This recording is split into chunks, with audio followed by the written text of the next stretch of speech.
Hello viewers, welcome back to চড়ুইতলা।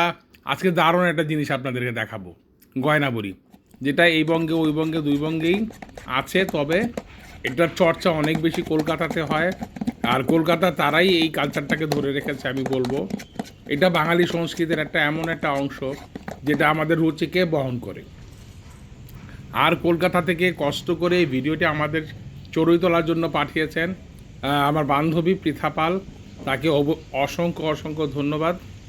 তারপর যা বলছিলাম যে এই রকম একটা জিনিস যে দেশে হয়, বুঝতে হবে তার রুচি, তার সংস্কৃতি কতটা উন্নত।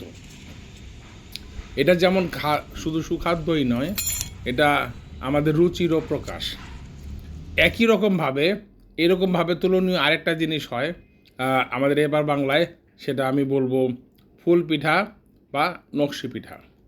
তো এইসব ঐতিহ্যগুলো বেঁচে থাক বাঙালি বিশ্বের দরবারে মাথা উঁচু করে।